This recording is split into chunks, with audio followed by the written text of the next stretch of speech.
Assalamualaikum warahmatullahi wabarakatuh. Selamat pagi dan salam sejahtera untuk kita semua.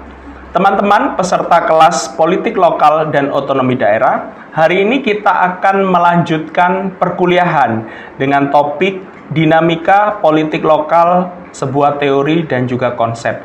Pada pertemuan sebelumnya, saya sudah menjelaskan secara jelas terkait dengan berbagai konsep yang berkaitan dengan politik lokal dan otonomi daerah, serta kaitannya politik lokal dan otonomi daerah itu sendiri.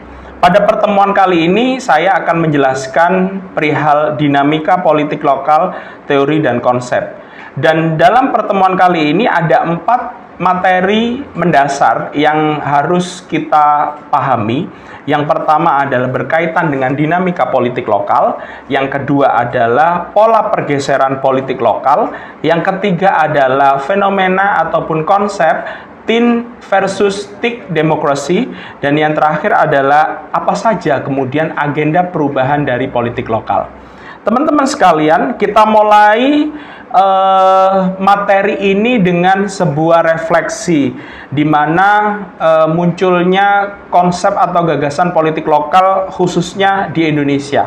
Yang pertama yang perlu kita refleksikan adalah politik lokal dan juga otonomi daerah di Indonesia lahir setelah era Orde Baru berakhir kekuasaannya tahun 1998. Saat itu ada juga fenomena di level global, yaitu terjadinya krisis moneter yang begitu luar biasanya, dan Indonesia juga menjadi salah satu negara yang terpengaruh dari krisis moneter tersebut. Yang kedua adalah kita juga harus pahami bahwa sebelum politik lokal atau otonomi daerah itu terjadi di Indonesia, 32 tahun terjadi stabilitas semu, di mana ada disparitas antara pusat versus daerah, Jawa dan sekitarnya versus Indonesia bagian timur. Dan ini merupakan salah satu kelemahan dari kebijakan pemerintahan Orde Baru. Yang selanjutnya juga Orde Baru berakhir, proses demokratisasi di daerah dimulai. Pemilu 99 adalah pemilu pertama kali yang menjadi tonggak demokratisasi di Indonesia digelar. Desentralisasi kemudian memperoleh angin segar ketika Undang-Undang Pemerintahan Daerah nomor 22 tahun 1999 yang kemudian dirubah menjadi Undang-Undang Pemerintah Daerah nomor 32 tahun 2004. Hal ini berimplikasi pada berbagai hal, misalnya pilkada langsung, pemilihan kepala daerah langsung, dan kewenangan-kewenangan yang besar di daerah. Pola pergeseran politik lokal ini memang kemudian dalam perkembangannya yang ada di Indonesia kita harus pahami. Ada 3 tahap atau 3 fase yang menjadi poin penting dari pergeseran politik lokal yang ada di Indonesia. Masa sebelum tahun 1998, kita berada dalam sebuah negara dengan sistem pemerintahan yang otoriter dan sentralistis. Artinya apa? Sentralistik, tidak ada lagi pembagian kekuasaan di level daerah. Semua yang berkaitan dengan pemerintahan daerah itu dihandle oleh pemerintahan pusat.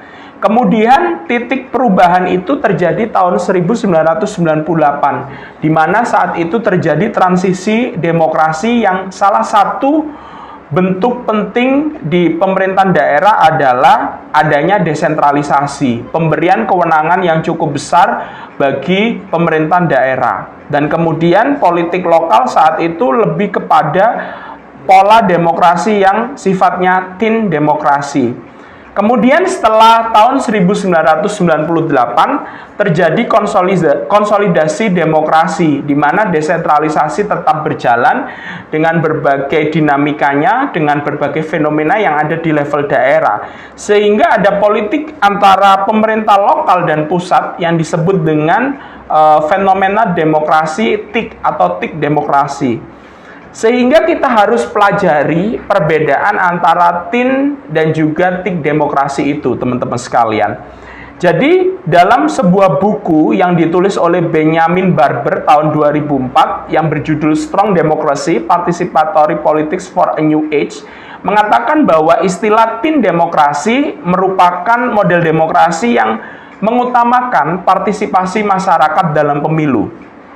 Nah, tin demokrasi ini berlawanan dengan thick atau strong demokrasi, di mana thick atau strong demokrasi ini lebih mengutamakan jenis partisipasi masyarakat berdasarkan ikatan-ikatan sosial kuat di antara mereka, sehingga kesepakatan timbul atas dasar kesadaran kolektif mengatasi hasil pemilu semata. Jadi ini lebih besar spektrumnya. Kalau tin demokrasi itu, demokrasi hanya dilihat dari kehadiran atau partisipasi masyarakat dalam pemilu, tetapi kalau thick demokrasi itu lebih kepada bagaimana membangun ikatan-ikatan sosial yang kuat di antara masyarakat, sehingga di dalamnya ada konsensus yang timbul atas dasar kesadaran kolektif. Dan hal ini tentunya tidak sekedar melihat demokrasi itu dari pemilihan umum. Itu yang harus kita pahami, teman-teman sekalian. Nah, thick demokrasi ini yang kemudian mendorong terjadinya demokrasi konsosiasional.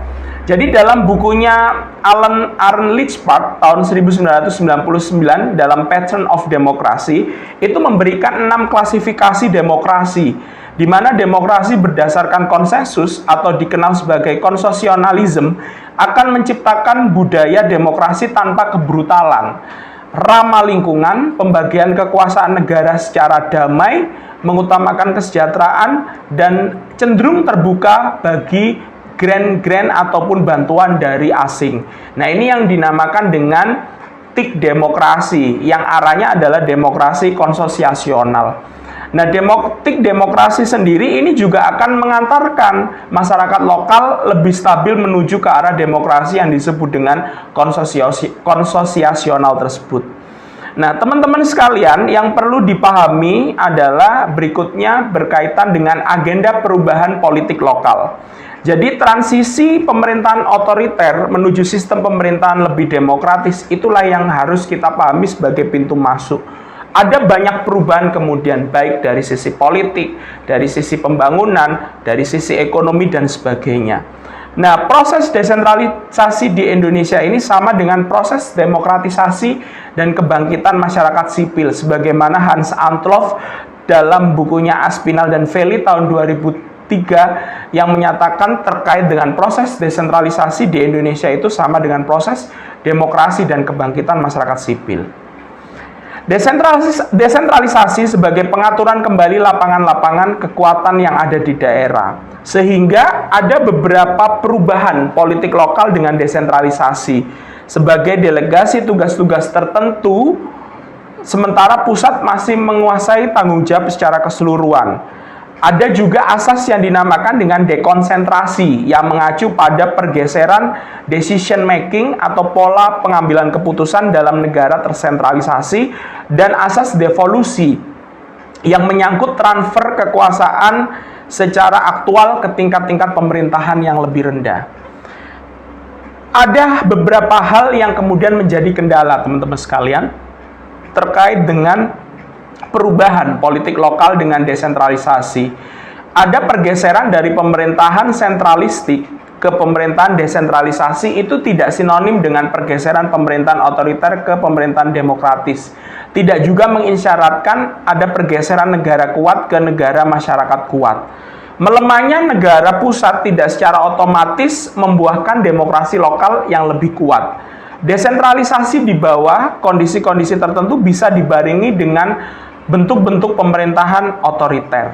Nah, itu beberapa kendala yang harus bisa disikapi, harus bisa dipahami dalam konteks perubahan politik lokal dan desentralisasi itu sendiri. Teman-teman peserta mata kuliah politik lokal dan otonomi daerah, itulah tadi beberapa materi, poin-poin penting yang berkaitan dengan dinamika politik lokal, sebuah teori dan konsep. Selebihnya materi bisa kalian akses pada Brun ini, dan juga apabila ada pertanyaan atau hal yang bisa diskusikan, kalian juga bisa memanfaatkan fitur yang ada dalam LMS Universitas Brawijaya Brun ini. Dari saya kita cukupkan pada pertemuan kali ini. Sekali lagi terima kasih atas perhatiannya. Mohon maaf kalau ada yang kurang berkenan.